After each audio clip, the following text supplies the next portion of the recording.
Gracias, Rodrigo. Quizá hay que subirle el volumen un poco al micrófono. Ahora quería y delante decís que no. A ver, ahora, ahí, ¿se escucha? Ahora sí. Okay. So I'm going to switch to English because this summer school was supposed to be in English, and with all my respect to Dr. Palomo, I've been pushing my students to talk in English for a long time. So that's why I'm switching immediately. So today I'm going to tell you about brain cells in inflammation. I'm going to focus on neuron-astrocyte communication. You haven't heard a lot about this during this summer school. And particularly I'm going to talk about the integrin beta-3 that is present in astrocytes and how this controls life and death decisions of neurons. So astrocytes, for those of you that don't know them, they're these big and bushy cells with lots of tiny processes, and these processes touch a lot of neurons, really a lot of neurons, thousands of neurons. They also touch a lot of other cells. And so they have a lot of functions too, and they're very important in the nervous system. And so I don't know if you ever wonder why people, when they talk about brain, they think of neurons, not of these glial cells. These are outnumbered neurons by far.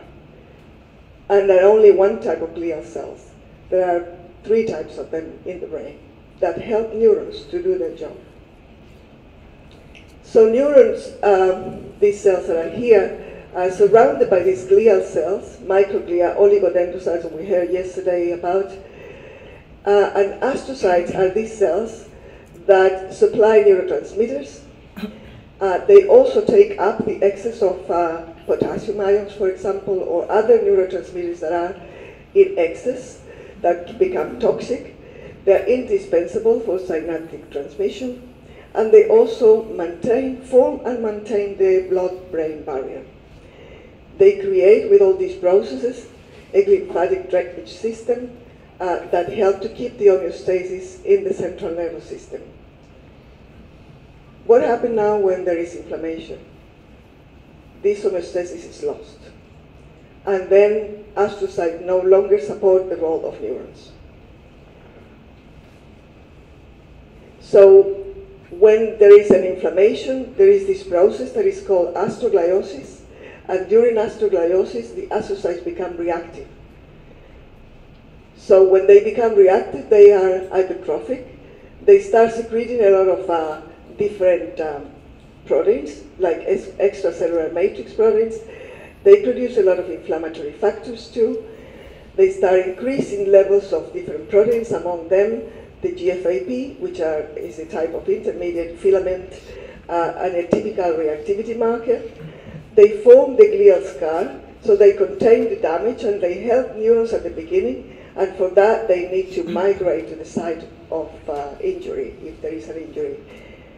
And they also, by forming this glial scar, they inhibit axonal growth physically and chemically. So, almost 20 years ago, we described this interaction, that is one of the interactions that mediate this astrocyte-neuron communication or cell-cell interaction that occurs only when the astrocytes are reactive, so under inflammatory processes. This interaction is between an integrin, alpha V beta 3, present in astrocytes, in reactive astrocytes, and Thy1 or CD90, that is protein that is very abundant in neurons.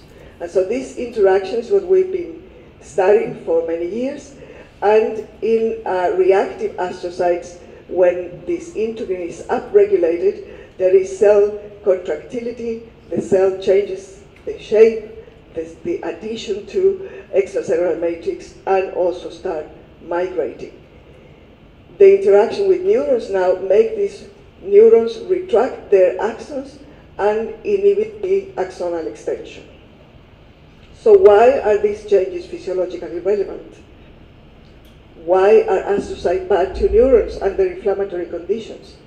So because of this problematic, we decided to study the mechanisms of astrocyte reactivity with the goal of controlling astrogliosis and perhaps modulate neuronal repair. To do this, we use these cellular models, astrocytes and neurons from the cerebral cortex. The astrocytes in a dish, if you put them in contact with TNF, this treatment makes them reactive. Also, you can use other pro-inflammatory cytokines, but for our studies, we always use TNF. We also have cell lines of astrocyte neurons, so we do our experiments with both kinds. So with the cell lines first, then we go to the primary astrocytes or neurons to prove our findings. And so by using these model systems, we have been during all these years deciphering this signaling mechanism that is involved in the migration of these astrocytes. So when the astrocytes express this beta-3 integrin, they interact with the neuronal protein Thy1, which is very abundant in the adult life, and they induce clustering of the integrin, activate PLC. This hydrolyzes BIP2, forms IP3. IP3 activates the receptor. This IP3 receptor opens up a calcium channel, increasing calcium intracellularly. There is also activation of different kinases like FAG and PI3 kinase. PI3 kinase activates AKT, and this is our most recent piece of the puzzle here that was just published in Journal of Neuroinflammation. By activating AKT, AKT phosphorylate connexin 43, which is an EMI channel that opens up to release ATP. ATP now activates the purinergic receptor P2X7, and calcium enters to the cell, and the cell then migrates. So these are all the events that we've been deciphering for many years in astrocytes. We have also been studying what happened in neurons, but that's a different story.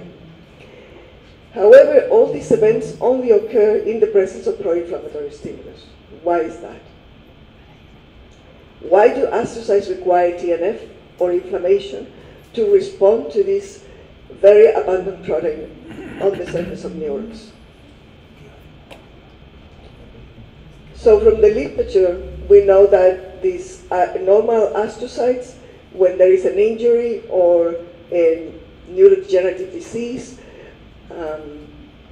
or any condition that induces pro-inflammatory cytokines, they induce this astrocyte reactivity in a process called astrogliosis, increase GFAP, increase extracellular matrix proteins, induce proliferation and migration of these cells.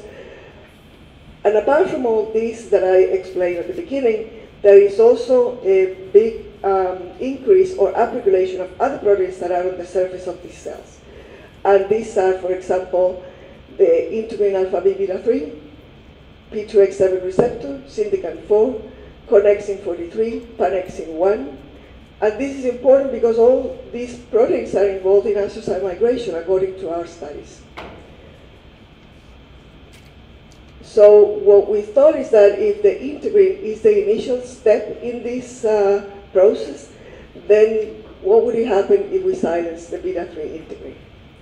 I always talk about beta-3 because that's our target, and by targeting this protein, we target alpha B beta-3, which is the only beta-3 integrin expressed in these cells. So we silence this protein, beta-3 integrin, and then add a TNF and study what does it happen if we add Thy1 to the cells. This is our control protein. It's been made the same way that Thy1.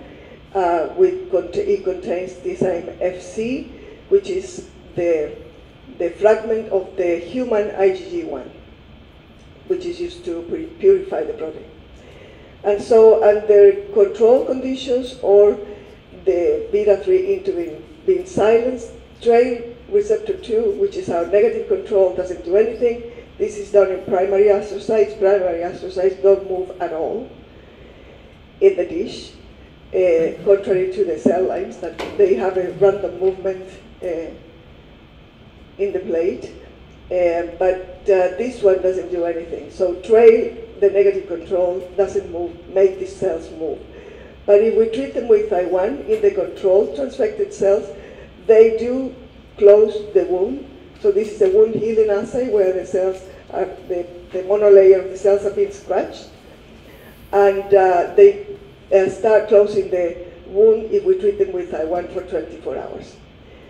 But if the cells have been, the beta-3 has been silenced, then there is a significant decrease of this cell migration induced by Thy1, meaning that by silencing the beta-3 integrin, we block the TNF Thy1 effect in these astrocytes. What does it happen if we overexpress the integrin now? So here you can see the transfection with EGFP as a control, or EGFP beta-3 integrin, and here is the overexpression. And in this case, we did not add the TNF. So we just stimulated the cells with Thy1 or the control protein train receptor. And here what you can see is that only in this case, where the beta-3 integrin has been overexpressed, the cells migrate in response to Thy1. So the overexpression triggers Thy1 dependent astrocyte migration, and the surprising thing is that there is no TNF here. Just the overexpression of beta-3 is enough to make the cells responsive to Thy1. Why? How is it possible that the beta-3 integrin overexpression alone is enough to permit Thy1-induced signaling? So what we did here is to check by Western blot all the other proteins, and we can see that in both cases there is an upregulation of these proteins too, meaning that these cells are getting like reactive, like phenotype. So does this mean that we can control the astrocyte reactivity by modulating only the surface levels of beta-3 integrin? But what does control the surface expression of this integrin in astrocytes? So that was our next question, and to approach it, what we did was bioinformatic analysis, and here what we did was to compare data sets available in the data banks of reactive versus non-reactive astrocytes. And then we validated data by mRNA, qPCR, protein levels, and check for the signaling pathways and functional analysis to validate all the data obtained.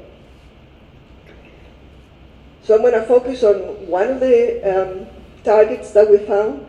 This is the volcano plot where we show that there are 1,400 genes that are upregulated and other 1,400 that are downregulated. And by studying the signaling pathways that are downregulated, we found that endocytosis has a lot of proteins that are downregulated, or genes that are downregulated. Focal adhesion also has many genes that are downregulated under these conditions on the reactive astrocytes. So by doing a comparison of 1 week of injury versus 3 days of injury, these are the most downregulated genes, and among them there is this protein that is called RAB7. You heard yesterday about RAB5 that is in this trafficking process. And this here, RAB7, calls our attention because many receptors, the traffic of many receptors is commanded by this endocytic pathway. And so RAB7 is in this part of the pathway, late endosome to lysosome transition. And if RAB7 is downregulated, receptor degradation is expected to be impaired and recycling to the membrane should be increased. So we thought maybe this is the way that integrin and many other things get upregulated. To validate this data, we worked with control astrocytes or those treated with TNF, which are reactive, and tested the mRNA TNF downregulates mRNA of RAB7, and here the proteins also RAB7 is downregulated. Beta3 and GFAP are expected to go up with reactivity or TNF treatments, and that's what we see here. So TNF effectively decrease mRNA and protein level of RAB7. What would happen then if we overexpress RAB7? Could we revert this effect of the reactivity in astrocytes? And so here is the control transfection with GFP. You can see the upregulation of GFAP, downregulation of RAB7, upregulation of beta3 again.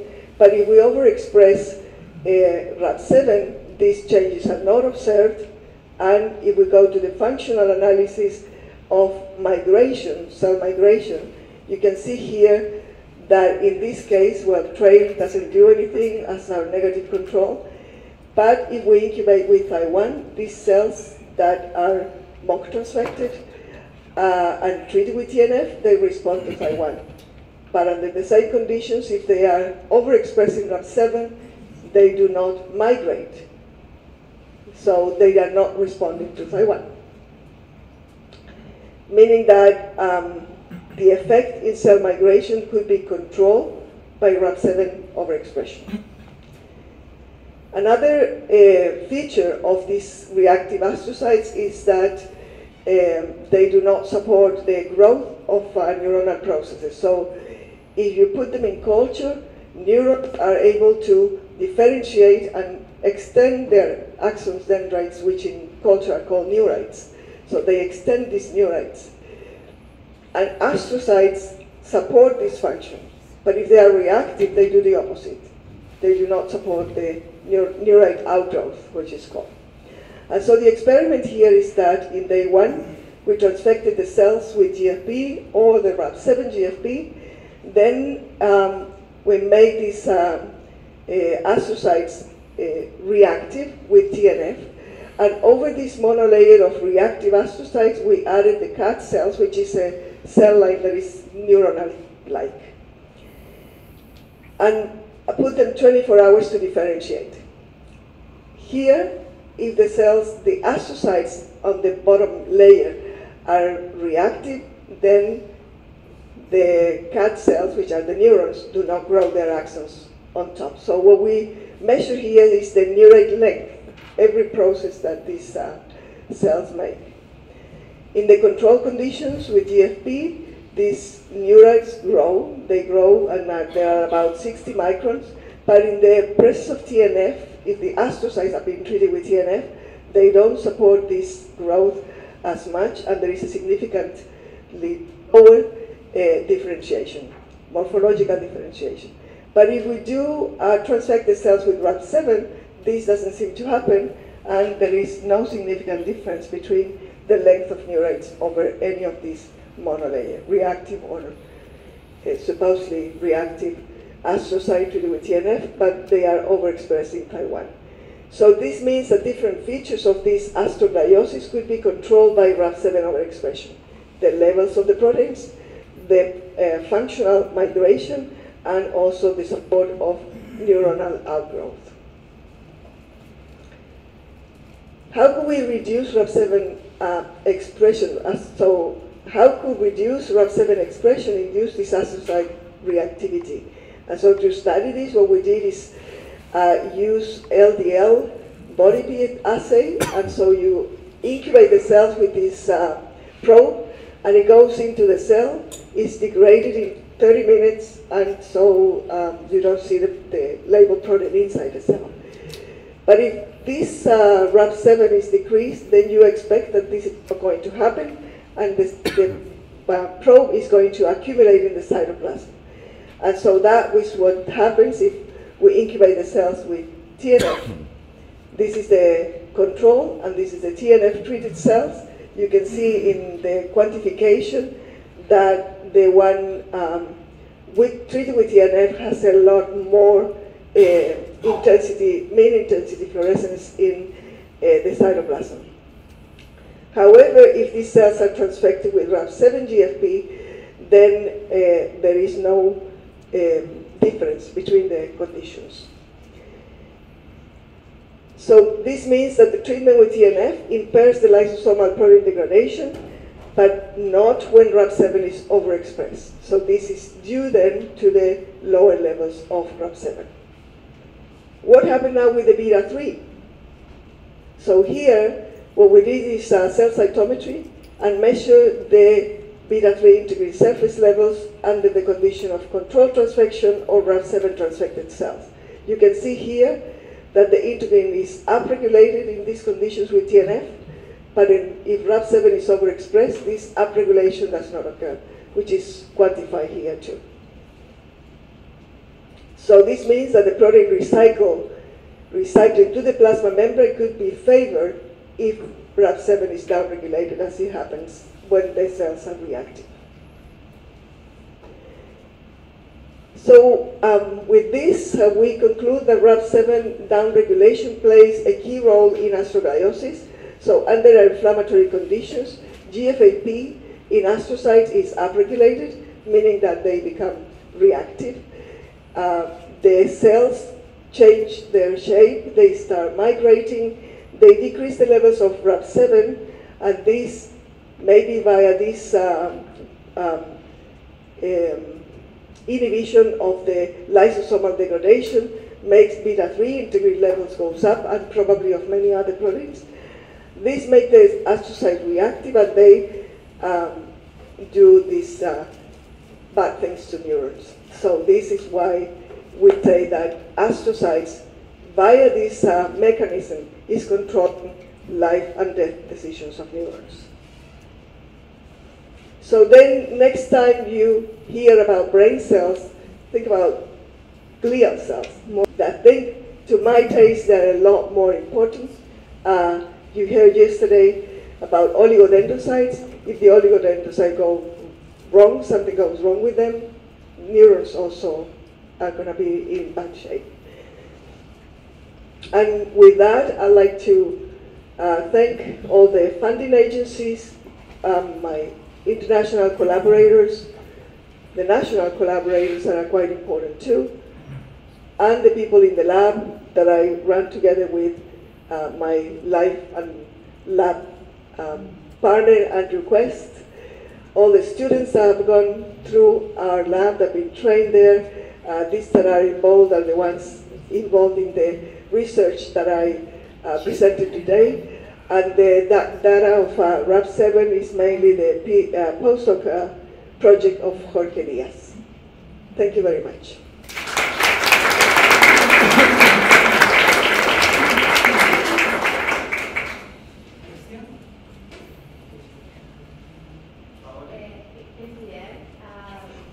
Thank you very much for your presentation. It was really entertaining.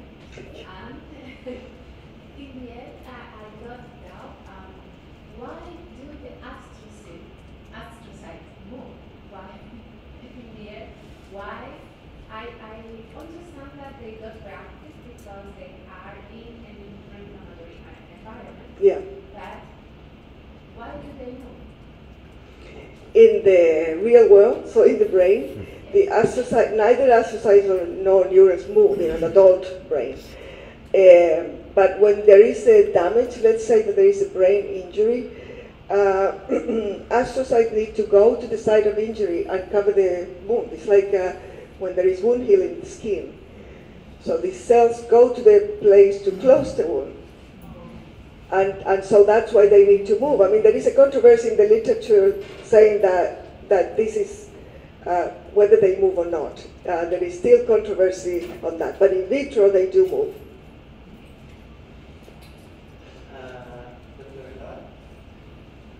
Thank you for your presentation. It was really nice. I have a couple of questions. First of all, you showed that beta-3 integrin is important, and now you're showing that because it's not degraded, it recycles and it's in the cell surface. So that means that, for example, when an astrocyte gets reactive, the mRNA levels of beta-3 integrin is similar. I mean, because it's not produced anymore, it's only because it's not degraded. We haven't really proved that that's what is happening, it's just a suggestion. We think that that's what is happening because there is less degradation, there is more in the membrane. But it's also possible that it's going via transcriptional levels because there is activation of NF-kappa B, and NF-kappa B is a transcription factor that can upregulate the levels of or the translation of beta-3 integrin. So it could go both ways, but we haven't really measured the mRNA levels. So I can't answer your question in that sense. This interaction that you show with neuron, CD90 is also expressed, for example, in other microglia, or is it very specific, this interaction between astrocyte and neuron and no other oxides?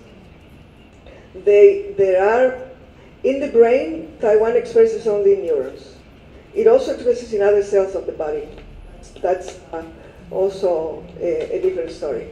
But there is this discussion about the interaction because the neurons also have beta-3. So the interaction could occur in cis and in trans. So between neurons and astrocytes and within the same cell too.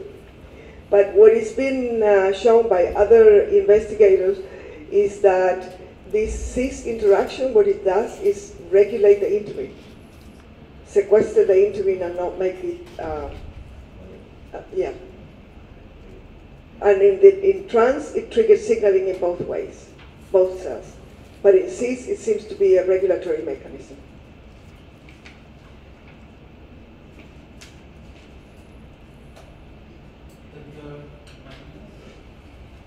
Thank you for the interesting presentation. I have a question about the ligand of alpha B beta 3. So in regular apoptotic cells, so macrophages need to remove these apoptotic cells, and one of the receptors are the alpha B beta 3 or alpha B beta 5 is the ligand of MHGA. I have to look for MHGA in this context. And then the other thing is these macrophages can also become M2 macrophages. What is similar possibility in the microglia, it can also be M1 or M2. So if you have the damage, you have poor inflammation. Yeah. So this can create this M1 like microglia or macrophages. I don't know this about the astrocytes. The astrocytes, so I can't talk about it. I can only relate to the macrophages. But there are similarities. Yes. So I'm wondering if you have looked to use MFGA to block the integrin, or if the MFGA then would activate the integrin, you see the same phenotype. What you did with the astrocyte? No, I haven't used MFGA at all. I mean, integrins are receptors. The typical ligands for integrins are the matrix proteins, extracellular matrix proteins. But there are also cell-cell interaction mediated by integrins. And so we have studied inhibition of this interaction with fibrinogen, for example, with other ligands of alpha B beta 3, but not the one you're mentioning. And with respect to the other question, the astrocytes are actually classified by some researchers into A1 and A2. And partly comes from the same thing that the M1 and 2, and the A1 are the really bad astrocytes, and A2 are the beneficial ones, are the ones that still can promote neuronal differentiation. A1 are the ones that kill the neurons. Because in this context, so if you have this injury and you have damaged cells, you have phosphorylserine exposed. Like in the damaged cells, you have access on both sides. In apoptotic cells, the phosphorylserine goes on the outside. And then with macrophages, you use the alpha B beta 3 or beta 5, or like also other receptors that can bind phosphorylserine. But this creates the M2 phenotype. So they are more like pushing into the M2 than in the M1. So I'm wondering if you have an injury or you have apoptotic cells, whatever, and use MFGA, if this would push them into the M2 phenotype or A2 in this case, to see if this would be beneficial. Yeah, that, well, it would be interesting to see. I'm not aware that anybody has done that Because this is very from MFGA. with the During macrophage. my postdoc, we were exactly looking at this MFGA, alpha, beta, 3, beta, 5. But in the case of cancer, and this was in our case was bad, because we want to activate the immune system. But Yeah. I think this could be beneficial when In this case. because we want to have AT. Thanks. Okay.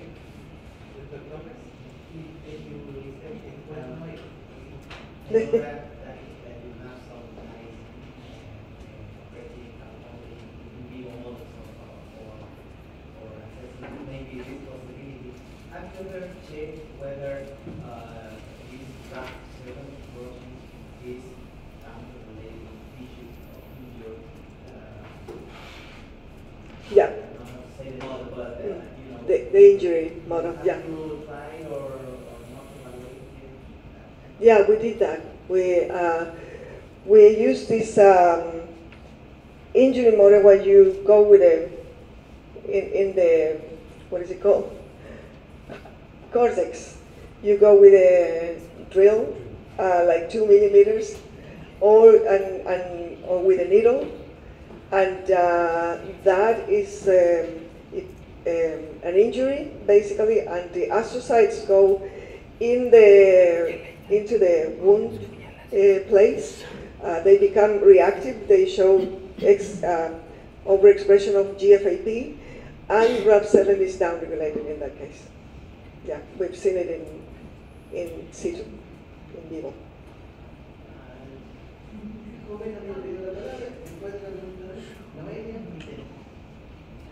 you for your presentation.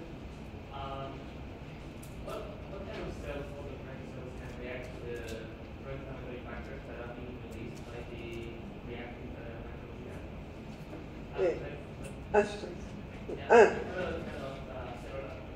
cell types can react to those pro-inflammatory factors?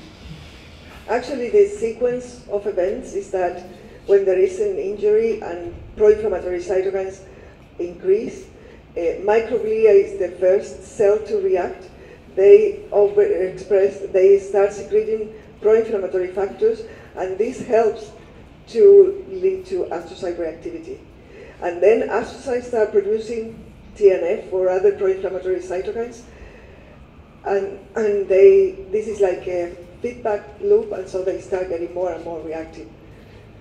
And are neurons capable of reacting to those pro-inflammatory factors? Like, do they have receptors for that? I mean, neurons in this case are the ones that get damaged at the end. So they are affected, they are very sensitive cells, and so they are the first one to die in the place or to get damaged. The astrocytes on the other side, they are very robust cells, and so they survive and they keep in some cases, like what we were talking before, if they have this phenotype that is reactive but good, they support the neurons to grow again their processes and repair. But that is in a frame of time and also dependent on the severity of the damage.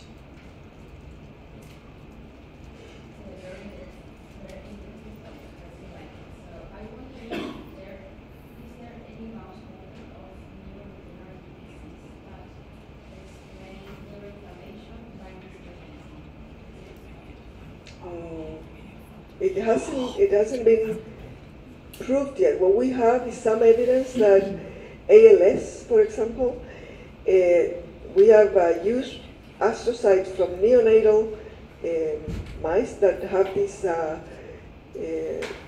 will develop this disease like in 5 months, and those astrocytes are totally reactive, even neonatal ones. And so those reactive astrocytes do not need TNF to respond in our system. And they do it via the same mechanism. But all of this has been done in vitro, just obtaining the cells from this model. That's how far we've got, and there are no more studies on that. Thank you very much.